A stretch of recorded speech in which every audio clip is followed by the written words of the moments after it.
Assalamualaikum warahmatullahi wabarakatuh. Bismillah, alhamdulillah, wa syukuri nikmatillah. La haula wa la quwata illa billahil aliyul azim. Di dalam Alkitab Al-Hikam dijelaskan zatnya Allah subhanahu wa ta'ala bukan sebutan, yang berarti bukan suara lafal Allah yang ada awal huruf A dan ada akhirannya huruf H.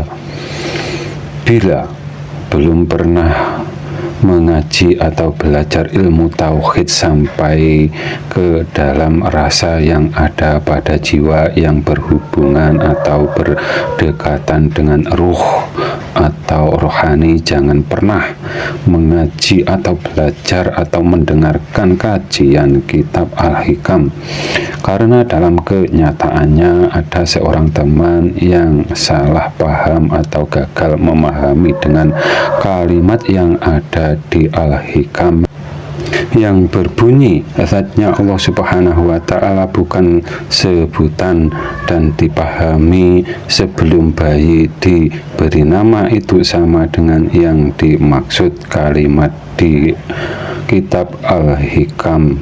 Kalau diluruskan atau dikasih tahu bahwa pendapatnya itu salah, malah menganggap yang meluruskan yang salah. Mungkin memang gurunya mengajarkan seperti itu, mungkin seperti ini.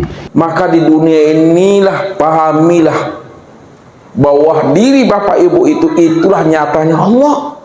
Berarti yang tanya Allah, sing jawab yo. Yang sesungguhnya kalimat yang ada pada kitab Al-Hikam itu seharusnya dikembangkan dalam memahaminya, karena di dalam ilmu tasawuf ada kalimat siapa yang mengenal dirinya maka akan mengenal Tuhannya.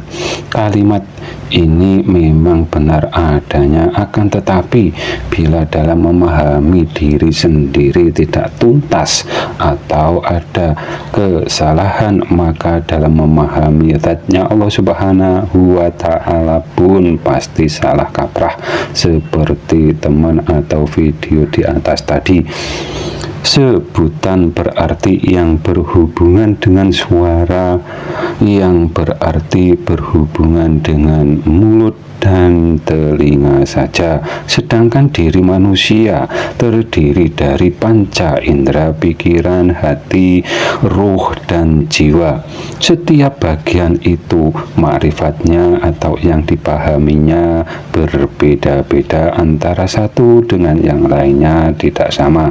Kalimat zatnya bukan sebutan yang seharusnya dikembangkan, juga bukan bayangan atau tidak dapat dibayangkan atau disangkanya atau zatnya Allah subhanahu wa ta'ala yang dapat makrifat padanya itu jiwa atau rasa dalam jiwa yang berhubungan atau yang berdekatan dengan ruh, karena yang telah bersaksi dan menyatakan hanya Dia yang berhak dituhankan itu ruh atau yang disebut jati dirinya manusia, dan untuk dilaksanakan di kehidupan ini.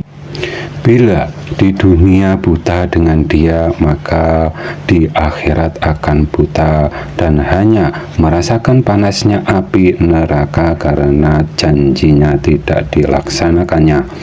Karena makrifat kezatnya Allah subhanahu wa ta'ala juga menjadi syarat rukunnya, rukun iman dan rukun Islam yang pertama. Ibarat bangunan sebagai pondasinya, ibarat menyeberangi ini lautan sebagai perahu atau kapalnya. Semua kitab dapat menyesatkan, tergantung cara memahaminya, dan itu diterangkan di surat Fatihah yang paling akhir.